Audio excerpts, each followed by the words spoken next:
সম্মানিত সভাপতি, রূপসা উপজেলার রেসিডেন্ট, এখানে উপস্থিত আমাদের অত্যন্ত প্রিয় মানুষ, খুলনা জেলা পরিষদের প্রশাসক, আমাদের এই অঞ্চলের মানুষের প্রিয় নেতা মনির হাসান বাপ্পি, এখানে উপস্থিত অন্যান্য রূপসা উপজেলার নেতৃবৃন্দ, কেডিএর কর্মকর্তাবৃন্দ, উপস্থিত প্রিয় ভাই ও বোনেরা, আসসালামু আলাইকুম। আমরা এখানে বসে বসে আমি আপনাদের বক্তব্য শুনছিলাম। আপনারা ইতিমধ্যেই উপলব্ধি করেছেন যে খুলনা উন্নয়ন কর্তৃপক্ষ খুলনা অঞ্চলের উন্নয়নের দায়িত্ব আজকের যিনি মাননীয় প্রধানমন্ত্রী তিনি আমাদেরকে দিয়েছেন। এবং আমাকে বিশেষ করে কয়েকদিন আগে আমি মাননীয় প্রধানমন্ত্রীর সাথে দেখা করতে গিয়েছিলাম। তিনি আমাকে বলেছেন বড় বড় প্রকল্প নেন, খুলনায় আমি টাকা দেব। আমাদের মূল যে সমস্যা থাকে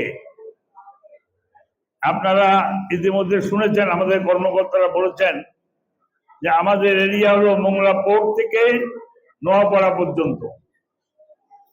আমরা ইতিমধ্যে আমি এবং আমাদের প্রধান প্রকৌশলী আমরা দুইজন গিয়েছিলাম মোংলায় দুইটি জায়গা আছে যেটি বিগত ফ্যাসিবাদী সরকারের সময় তারা ইন্ডিয়ান একটা কোম্পানি আদানি গ্রুপকে একটি জায়গা বরাদ্দ দিয়েছিলেন। সেখানে তারা ইন্ডাস্ট্রি করার কথা, মানুষের কর্মসংস্থানের কথা, কিন্তু কিছুই করে নাই। সেটি কয়েকদিন আগে মাননীয় প্রধানমন্ত্রী চায়নায় গিয়েছিলেন। তিনি চীনের সাথে চুক্তি করে চীন ওইখানে ইকোনমিক জোন করতে চায়। এই জায়গাটি তিনি চীনকে দিয়ে আসছেন। চীন এখানে ইকোনমিক জোন করবে। এখানে যদি 10টা ইন্ডাস্ট্রি হয় এই এলাকায় মানুষের কর্মসংস্থান হবে। আমরা যে কথা বলেছি যে 1 কোটি লোকের কর্মসংস্থান আমরা করতে চাই, সেই কর্মসংস্থানের ব্যবস্থা মাননীয় প্রধানমন্ত্রী চীনে যে তিনি করে এসছেন।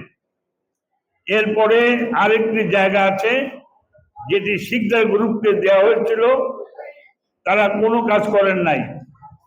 আমি আমাদের চিফ ইঞ্জিনিয়ার সাহেব আমরা বিস্তীর্ণ এলাকা ঘুরে ঘুরে দেখছি, সেই জায়গাটি পড়ে রয়েছে। আমি মাননীয় প্রধানমন্ত্রীকে বলেছিলাম যে এই জায়গাটি আমাদেরকে দেন, কেডিএ কে। আমরা এখানে কোরিয়ানদের ইকোনমিক জোন করতে চাই। কোরিয়ানরা আমাদের কাছে প্রস্তাব দিয়েছেন, তারা এখানে একটি ইকোনমিক জোন করতে চান। আমি এটি যখন মাননীয় প্রধানমন্ত্রীকে বলেছি, উনি সাথে সাথে রাজি হয়েছেন এবং উনি বলেছেন বড় জায়গাটি কিন্তু আমি চায়নাকে দিয়ে আসছি। আর এই যে জায়গা 95 একর, এই জায়গাটির জন্য আপনারা দরখাস্ত দেন, আমি এই জায়গাটি কেডিএ কে দিয়ে দেব এটি ইকোনমিক জোন করার জন্য। আমার মনে হয় এটি অত্যন্ত আমাদের জন্য একটি ফলপ্রসূ প্রকল্প হবে খুলনার মানুষের। কারণ আপনি এই যে মোংলা পোর্ট, আমরা বলি অনেকেই আমরা খুলনার মানুষ, কিন্তু পোর্টটাকে কিন্তু আমরা পুরোপুরি সচল করতে পারি নাই। আমরা দায়ী করি চিটাগাংয়ের লোককে, আমরা দায়ী করি কুমিল্লার লোককে, কিন্তু আমাদেরও যে ত্রুটি আছে এই বিষয়টা আমরা ভেবে দেখি না। এই মোংলা পোর্টকে আমরা পরিপূর্ণভাবে চালু করতে চাই এবং চালু করতে গেলে এখানে গার্মেন্টস গুলো, যদি এখানে গার্মেন্টস শিল্প আনা যায় এবং এইটি আনতে গেলে তাদের অন্যান্য কিছু ফ্যাসিলিটিস দরকার, এগুলি নিয়ে আমরা চিন্তা ভাবনা করছি। আমরা কেডিএর থেকে এই প্রকল্পগুলি আমরা নেব, নিয়ে ওখানে যাতে একটা বড় ইটিপি করা যায়। ইটিপি করতে পারলে এখানে আপনার চাইনিজ কোম্পানি ওরা আসবে। এখানে অবশ্যই গার্মেন্টস শিল্প বাংলাদেশে যেটি ঢাকায় রয়েছে সেই শিল্পটি এখানে এসে অবশ্যই শিল্প কলকারখানা করবেন, এটা আমরা বিশ্বাস করি।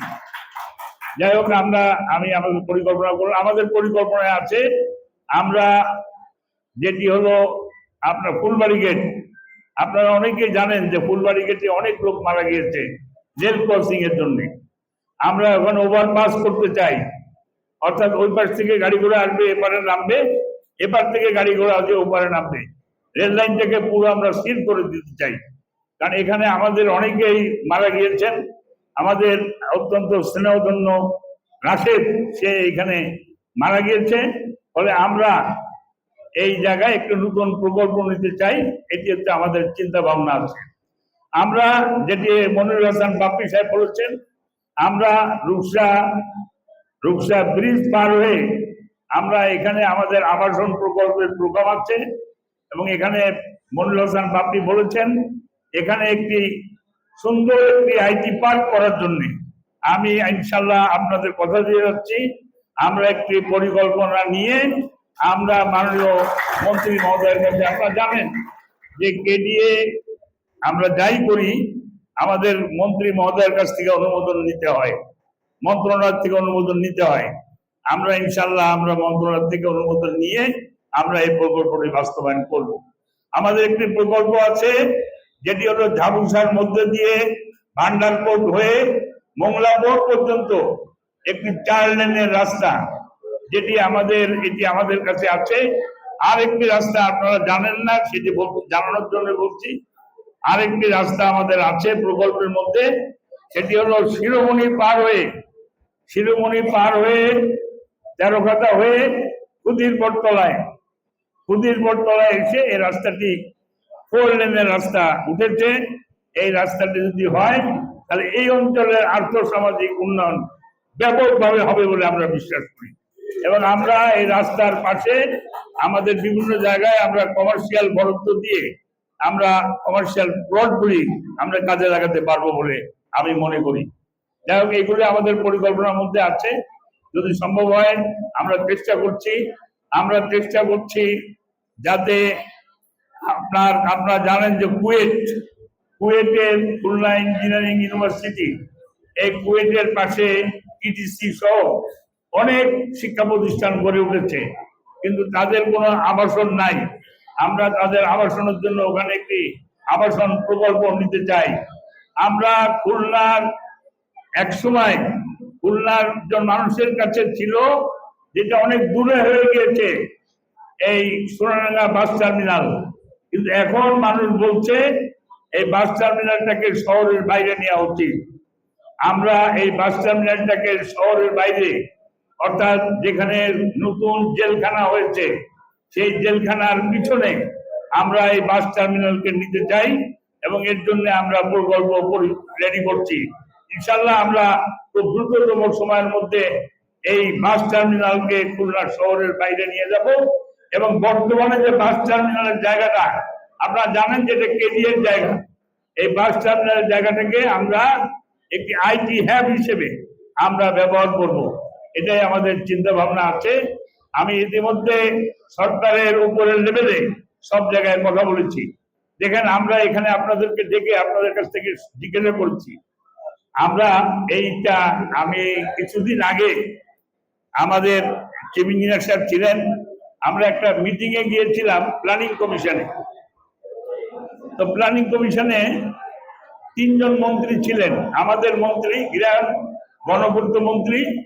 গৃহায়ণ গণপূর্ত প্রতিমন্ত্রী এবং পরিকল্পনা প্রতিমন্ত্রী জুনায়েদ সাকি, এই 3 জন ছিলেন। তারা আমাদেরকে পরামর্শ দিয়েছিলেন যে আপনারা প্রত্যেকটি উন্নয়ন কর্তৃপক্ষ আপনারা আপনাদের জনগণকে ডেকে যারা উন্নয়ন ভোগ করবে তাদেরকে ডেকে তাদের মতামত নেন। আমরা যার ফলে আগামী 11ই জুলাই আমরা বিভাগীয় কমিশনারের অফিসের সামনে বিশাল বড় অডিটোরিয়াম আছে, এই অডিটোরিয়ামে আমরা মত বিনিময় সভা ডেকেছি। আগামী 11ই জুলাই এখানে প্রধান অতিথি থাকবেন আল্লাহ রকিবুল ইসলাম বকুল এমপি, মাননীয় হুইপ, আর আপনাদের এমপি সাহেবও থাকবেন, খুলনা একের এমপি সাহেবও থাকবেন, রবি সাহেবও থাকবেন। আমরা সকল এমপি সাহেবদের দাওয়াত দিয়েছি। আমরা চাই এটি একটি সুন্দর অনুষ্ঠান হবে এবং আপনারাও এখানে যাবেন। আপনাদের আমরা দাওয়াত দিয়ে গেলাম, আপনারা সকাল 10টায় আগামী 11ই জুলাই শনিবার আমরা এখানে সভা করব এবং এরকম মাইক আপনাদেরকে দেওয়া হবে যে কারো কোনো কথা থাকলে আপনারা বলবেন, আমরা কথাগুলো শুনে আমরা নোট করব, আমাদের অফিসাররা নোট করবেন এবং এর আলোকে আগামী পরিকল্পনা, আপনারা জানেন যে আমাদের পাঠশালা পরিকল্পনা যেটা ছিল, আমাদের যে মাস্টার প্ল্যান, সেই মাস্টার প্ল্যানের কাজ ইতিমধ্যে